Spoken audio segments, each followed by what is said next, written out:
નમસ્કાર ખેડૂત મિત્રો, આપ સૌનું સ્વાગત છે હેલ્પિંગ પેજ યુટ્યુબ ચેનલમાં। ગુજરાતના ખેડૂતો માટે અત્યાર સુધીના સૌથી મોટા અને ઐતિહાસિક સમાચાર આવ્યા છે। કમોસમી વરસાદના કારણે થયેલા નુકસાન માટે સરકારે 22,000 પ્રતિ હેક્ટરની સહાય સાથેનું જંગી કૃષિ રાહત પેકેજ જાહેર કરી દીધું છે। રાહતની રકમની જાહેરાત થઈ ગઈ છે અને અરજીની પ્રક્રિયા પણ શરૂ થવા જઈ રહી છે। આ વિડીયોમાં આપણે જાણીશું કે આ પેકેજ કોને મળશે, કેટલી સહાય મળશે અને સૌથી અગત્યનું, અરજી કરવા માટે કયા કયા કાગળોની જરૂર પડશે। વિડીયોને અંત સુધી જોજો જેથી કોઈ મહત્વની જાણકારી છૂટી ન જાય। સરકારે 10,000 કરોડનું વિશાળ પેકેજ જાહેર કર્યું છે। આ સહાય સીધી તમારા બેંક ખાતામાં જમા કરવામાં આવશે। સૌથી મોટો લાભ એ છે કે તમને પ્રતિ હેક્ટર દીઠ 22,000ની સહાય મળશે। ધ્યાન રાખો, આ સહાયની મર્યાદા પ્રતિ ખેડૂત 2 હેક્ટર સુધીની રાખવામાં આવી છે। અરજી પ્રક્રિયા અને સમયગાળો। તો દોસ્તો, ઓનલાઈન અરજી કરવાની પ્રક્રિયા 14 નવેમ્બર બપોરે 12 વાગ્યાથી શરૂ થઈ રહી છે।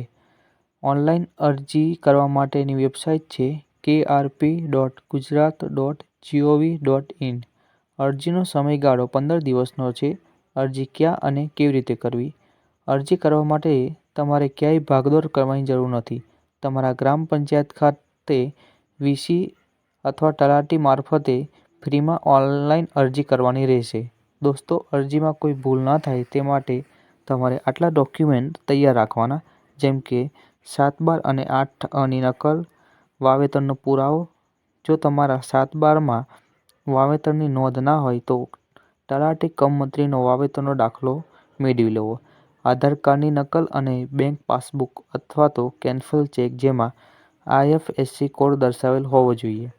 જો તમારી જમીનમાં સંયુક્ત નામ હોય તો અન્ય ખાતેદારોનું સંમતિપત્ર કે કબૂલાતનામું ફરજિયાત છે। જો આપનો કોઈ ખાતેદાર મૃત્યુ પામેલ હોય તો તે કિસ્સામાં પેઢીનામું અને વારસદારોનું સોગંદનામું। તો મિત્રો, આ છે કૃષિ રાહત પેકેજની A to Z માહિતી।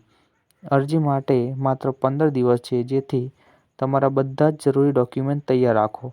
આ વિડીયોને તમારા બધા જ ખેડૂતો ભાઈઓ અને વોટ્સએપ ગ્રુપમાં તરત જ શેર કરો જેથી કોઈ પણ આ લાભથી વંચિત ન રહી જાય।